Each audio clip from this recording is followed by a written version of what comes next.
Good morning, everyone. Here we are. It is the 19th of January, which is here we are between Martin Luther King Day and the inauguration of a new president in the USA, which is quite extraordinarily, it's a time that's fraught with lots of karmic implications and an enormous amount of energy going on around us. I spoke to it yesterday and tomorrow, which is the 20th of January, for those who are following this live. I'm not going to do a broadcast because the inauguration happens exactly at this time, and I think I prefer, and I hope all of you may feel the same, that it would be a time to put forth very positive energy for the future of the USA and our place in the world. I'm not advocating anything political. I'm just saying this is a time for people of light to channel light. So, and prayer and uplifted energy that at least some of the difficulties that this world is facing can be mitigated, that this will be a turning point toward more harmonious and uplifted solutions instead of the kind of fracturing we've been seeing. So, except for this little introduction, I'm going to go back to my topic about guidance and intuition. So, let's start with a prayer. Heavenly Father, Divine Mother, Friend, Beloved God, Jesus Christ, Babaji Krishna, Lahiri Mahashaya, Swami Sri Yukteswar, Beloved Master Paramhansa Yogananda, Saints of all religions, dearest friend Swami Kriyananda, humbly we bow to you all. Help us to expand our hearts, that we may feel the flood of your omnipresent love.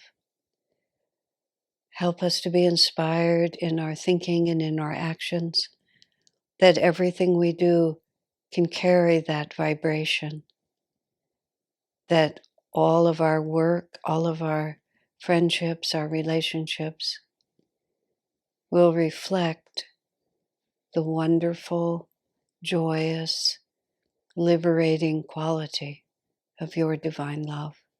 We are your children. Guide us and bless us. Om. Peace. Amen. As a practical matter, also, because I am skipping tomorrow, I'm going to do a live broadcast on Friday. It's just a matter for myself of keeping my promise to myself to speak 4 times a week. And since Friday morning is open, I'll do that. For those of you who watch this recorded, it won't make any difference to you, but just so that you'll know. Since I skipped a couple of broadcasts a week or 2 ago, I don't want to get in the habit.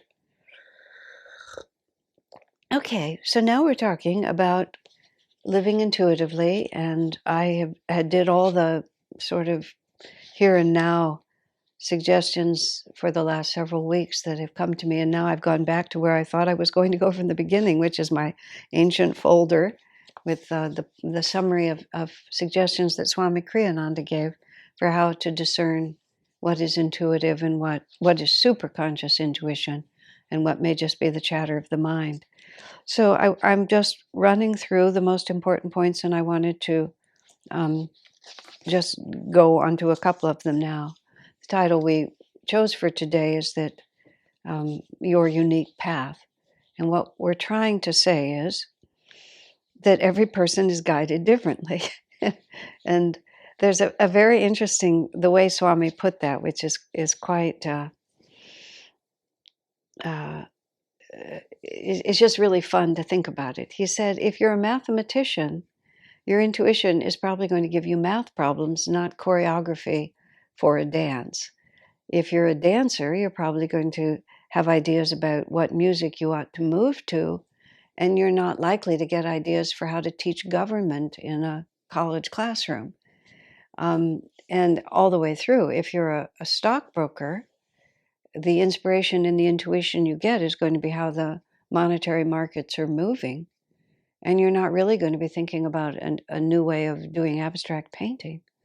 In other words, each one of us has particular, each one of us has particular karmic knots.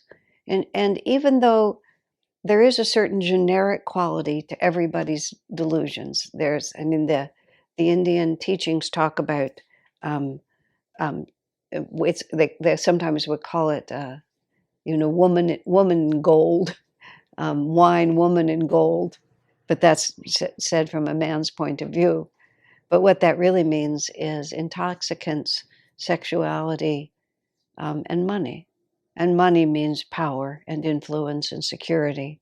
But those three issues are raised up as the three primary issues that everybody eventually is going to have to deal with. But how they come down individually is the result of the unique pattern of the many lifetimes of experience that each one of us have had that have just molded us in a certain way.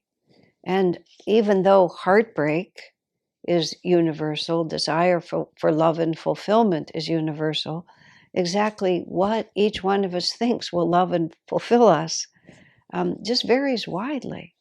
And we're all the difficulty people get on the spiritual path in general is that we're accustomed to thinking, especially in the West, we think in a very linear way. This is the goal of self-realization. This is the starting line. We think of it like the Boston Marathon, where you see all those hundreds and hundreds of runners, and they're all lined up in front of one tape. The gun goes off, and everybody starts moving, and they all follow exactly the same trail. Somebody arrives first, second, third, fourth, 559th, but it's like we've all walked the same thing, and we get there. And this is the start, this is the finish. Whereas in spiritual life, what it is we're peeling the onion. We're taking off all of the self-definitions that keep us limited. And also we're moving from the periphery of our own consciousness into the center of our own consciousness. And if you think of it like a bicycle wheel with many, many, many spokes, and each one of us is a dot at the edge of the wheel with our particular spoke that's moving inward. And I've seen bicycle wheels with all these different patterns of spokes and so on. It's like you have to follow that. We're all going to the same place, but that place is the center of our own being. And the karmic twists are all created by, having put our energy in this direction and developed talents in this way and having longings in this way and disappointments here and successes there. And all of it just makes this labyrinth. The spoke is not accurate because it's a straight line, but the image there is that we're all arrayed on the rim and we all have to get to this center of oneness in spirit. But it would be more accurate if those spokes were just not even like pickup sticks, which are straight. It would be more like spaghetti or string. Well, I'm sure you all have the same thing that I do. I have a pair of earbuds that I use sometimes to listen in my computer because I share a house and the sounds of what I'm listening to, I don't want to be imposing on my housemate. So I listen through the earbud, and then I take it off and I unplug it and I roll it up neatly and I put it in a little box. And when I take it out, it has tied itself into knots. Just this morning, I had to spend, quite a bit of time literally unknotting it. I mean, I really don't understand. I can't think of an explanation short of the fact that it actually has a living, active, egoic spirit. And that when it's in the box, it ties itself into, it's a contortionist, it ties itself into knots. And it somehow gets some weird pleasure out of that. And that it enjoys watching me have to untie it. I'm sane enough to realize that doesn't happen. But I also cannot understand how the thing gets so snarled up. Well, there you are. That's me, that's you. That our karmic knots are just inexplicable. And when you're unknotting something like that, you have to just unknot it. There's no there's no way that you can follow an instruction book and see how it should be unknotted. You have to look at it and it has to just come apart in a certain way. And that's our karma, because once we get to the human level, we have individual free will. And that's why self-realization takes so long. On the animal plane, as we move through the animal plane, we have intuition, instinct. We have instinct, and we're moved forward, sort of as the group karma moves us forward. As we get toward the end of being an animal, I think individuality begins to come out. Horses, dogs, and monkeys, Master said, were the most advanced animals. And you see a lot of personality, and in cats, you see a lot of personality, especially in domesticated animals. Also in wild, but especially in domesticated animals, because they are in close association with humans, because they're about they're on the cusp of transitioning. Master actually told Dr. Lewis that his cat would be a person in the next life. And sometimes I think it's the other way. Sometimes a very, very advanced domesticated animal of any species has been a human and has fallen back, either has been thrown back because of misbehaving, which Master said can happen and usually happens just for one lifetime, or is just about to transition over. I mean, I saw a little bit of a film. I think the animal's name was Coco. I think she was a gorilla, but she was a big animal of that species. I know their specifics, whichever one she was of those. But I mean, she was so clearly a human being, just somehow, for some reason, had to live in that particular body at that particular time. There's the book called Kinship with All Life, which is a marvelous story about association, human-animal interactions. Then there's a dog that's the main character, and it's a nonfiction book, but the character most described, the individual, is Strongheart, this dog. And I mean, there's no question that Strongheart has human consciousness, just going up, having gone back briefly for some reason, I don't know. But there's no question that this is not a dog. This has a human ego by this point. So we have that tremendous individuality that's going to be acted out. And from the point of view of living intuitively, we will have interests. We will be naturally drawn to certain things. And where we put energy is where the universe will put energy back to us. So if we're working hard on music, our intuitions will come in music, and it simply won't come in science. And so we don't really develop intuition in every respect. I myself have appreciated that for various reasons in my life, I never had to extend my intuitive magnetism into the realm of money in certain ways. I have a very good instinct for fundraising. I've for Ananda's work, and just sort of, there's a lot of things I know about prosperity, but there was a gap in my intuition about money per se, and I've always known it. And then in recent years, I've had to sort of go back and pick up that little piece. But I don't know anything about mathematics, and I don't feel any inclination to have to learn. It's not part of me. I don't know anything about martial arts, and I don't feel any inclination to have to learn. We don't have to learn everything. We flow with the energy that naturally moves through us. Well, as Swami put it, we learn a certain amount from being frustrated and disappointed, but we learn more from being fulfilled. Because when we're in a flow of energy that is working for us, then it's easier for intuition to come, because energy has its own intelligence. We talked about this. Swamiji describes this in The Path.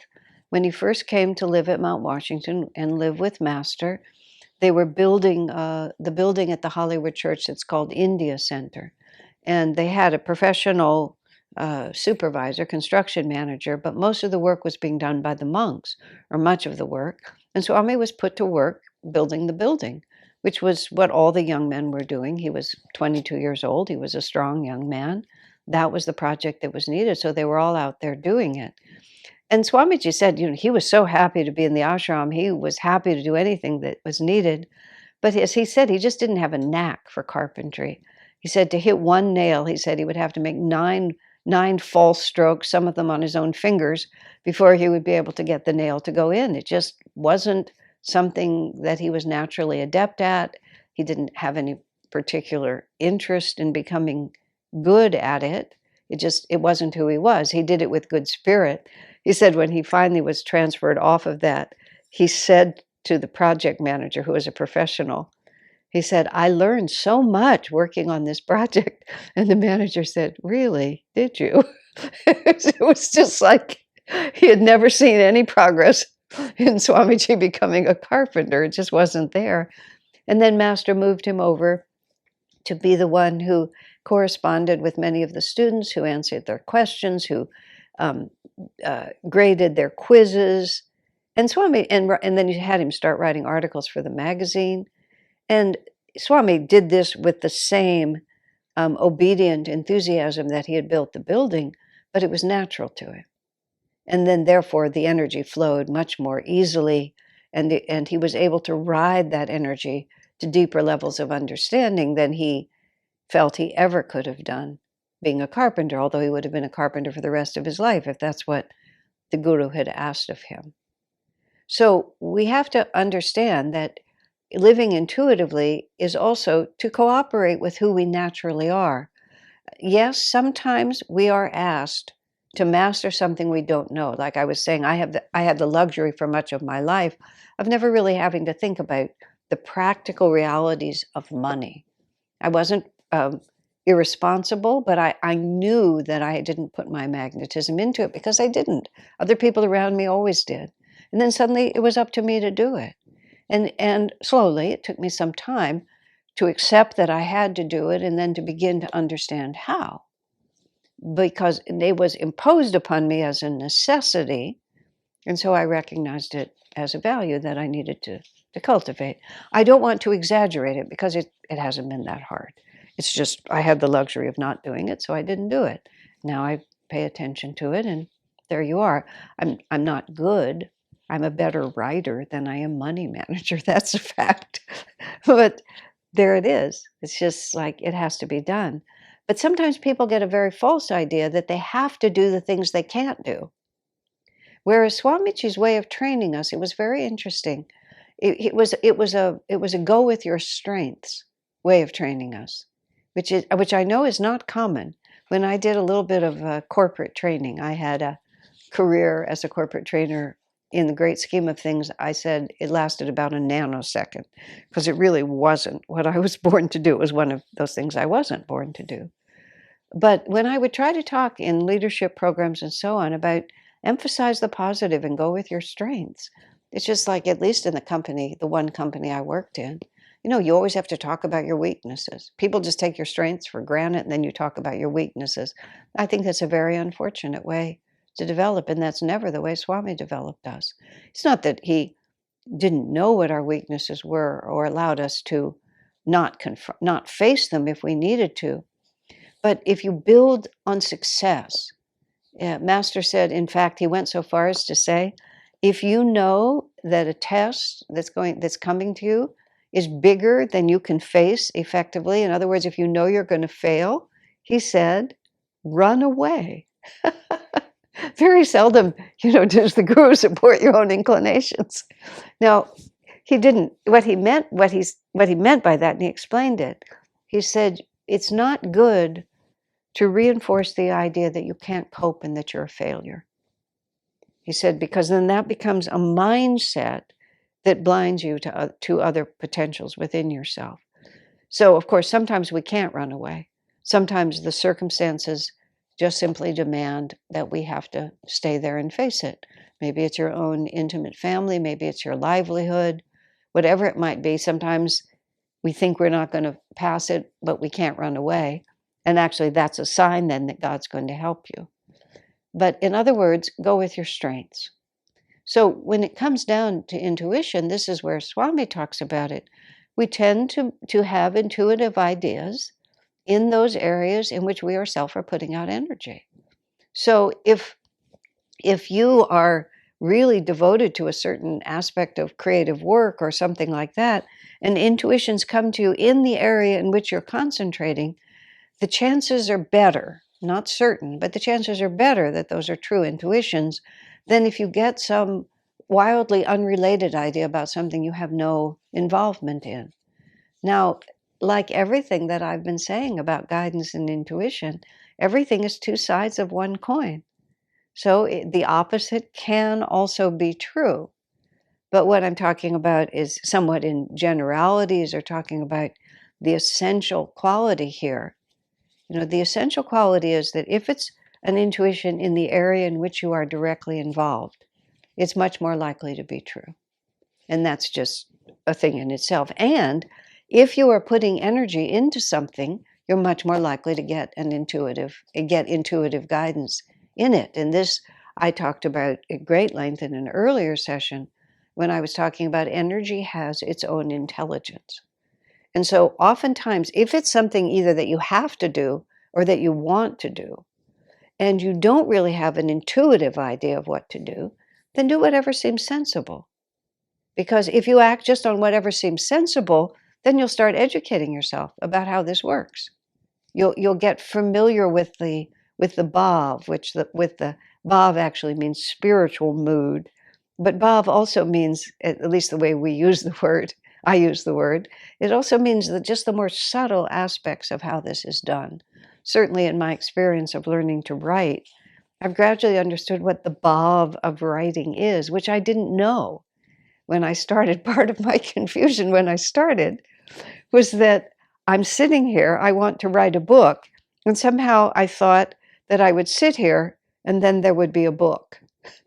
And it just, I mean, of course, I wasn't that dumb. I didn't think it was going to be just handed to me in my lap. But psychologically, I guess, or just even practically, I just really didn't know how you got from nothing to a book. And then the oddest thing occurred to me, which should have been obvious. Oh, let me see. Here's a book. Here's a book, a whole book, a famous book. And the book is composed of a whole lot of words. And each word must have been written one at a time. And then those words make sentences, and then they make paragraphs, and then they make pages. And somewhere in the process, I got the idea that a book is written a word at a time. And then I realized I can write a word. I didn't know how to write a book, but I knew how to write a word. Then I actually also knew how to write sentences. Pretty soon I realized I knew how to write paragraphs, which of course I'd been doing for years. But there was this weird disconnect in my thinking. And then once I crossed over and realized that a book is written a word at a time, I just started writing words. And I just paid attention to each sentence. And then the first book I wrote was Swami Kriyananda's We Have Known Him. Actually, well, all books are episodic, but they were really episodic, that one, because each vignette is totally independent of any other. And so I could finish each story, totally finish it and put it away and then do the next one. So I didn't have to think about this massive thing. Each one was just a page and a half, 2 pages, 3 pages, like that. When I finally wrote Lightbearer, which all 3 of the books I wrote first are episodic, were self-contained episodes. When I finally got to Lightbearer, I got panicky again because this had to be consistent from the beginning to the end. But then the same thought crossed my mind. But of course, it's still just a word at a time. And if the last word in this chapter relates to the first word in the next one, when I'm standing between those 2 words, I'll know what to do. And this is also how living intuitively works. This is what I'm trying to say, is that it isn't a huge departure from who you already are. If you've been dancing your whole life and you want to live intuitively, start with dancing. Just start with something you already know. And we begin to attune ourselves on a deeper level. Actually, oddly, the first thing I learned to do intuitively was to cook. And it was actually, well, it wasn't completely separate from what I was doing. I arrived at Ananda Village in June 1st of 1971, in July, and I was a food fanatic. I was a terrible cook, but I was a food fanatic. I never ate sugar. I ate organic foods. I just had a very clear and rigid way of dealing with food, and I was very interested in food. and diet and so on like that. And everything I ate was healthy, but it didn't taste very good, except that an orange tastes good and a date and an almond all taste good. But when I was dealing with things like kale and Jerusalem artichokes or spaghetti, it was all a little more obscure to me. And in July, I went in to be an assistant to the kitchen manager. And on August 1st, the kitchen manager in the middle of the night just moved away. So I became in charge of the kitchen. And then I was the one dictating all the menus. And somewhere around September, there was a palace revolt from all the people I fed, because at that point, a large portion of the community was dependent on the kitchen I was running for all their meals. At the seclusion retreat, nobody had their own kitchens. By that point, I realized that I needed to learn to cook, but I simply could not figure out how. And Swamiji invited me to help him, to be his assistant during a weekend in which he was hosting a Swami named Swami Nirmalananda, who's now known as Abbot George. And Nirmalananda was a portly lad, and Swami wanted to host him properly, and he wanted to cook nicely for him for the whole weekend. So he had me helping him. And I was very mental about it. I came with a notebook and a pen, and I don't know what I thought I was going to learn. Swami was a totally intuitive cook, where he just picked things off the shelf and just did a little of this and a little of that. And on Sunday night, after cooking 3 meals a day for like 2.5 or 3 days, we decided we would have a fruit salad for dinner, and Seva was there. And Seva said, "Well, I'll fix it." And Swami said, "Sure, go ahead." And then he stopped. He stopped her. He said, "No," he said it like this, "No, I am teaching Asha to cook." He said like that. And so we had to do it. So I cut bananas and sliced peaches and served this. And Monday morning, I knew how to cook. I knew how to cook intuitively. I just knew. I just knew what was needed to make things good. I just did. Now, here's the odd thing, and this is the opposite. It's not exactly the opposite, because I was already cooking, and I did want to help people, and I was interested in food. Not even eating it. I was just interested in diet. How food affected you is really what I would say. But the odd thing about it was, in the context of the life I had lived up till that point, cooking was completely meaningless to me. It had no value. I was intellectual. I was somewhat artistic. Those had huge values to me, and therefore there was a huge amount of ego involvement, insecurity, self-worth, self-definition, all completely involved, all of which totally blocks the capacity to get intuition. Cooking had no value. I mean, it needed to be done. Now it was my job. People didn't like what I was cooking. I needed to solve the problem. But my self-worth was just nothing.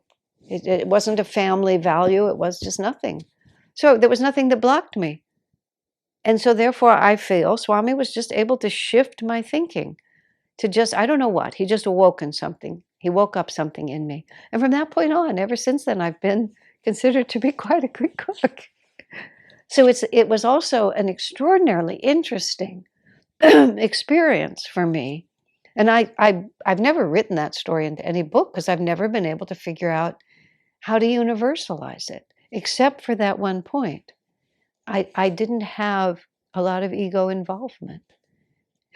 And that has become a template for me, which is whenever I have trouble being intuitive or getting into a flow about something I'm trying to do, it's always because I'm worried about myself in some way or another. Because the first time I was able to just shift into intuition, and then cooking, I learned what it feels like to do it intuitively. I got acquainted with that flow of energy, which is very different than just making mental decisions.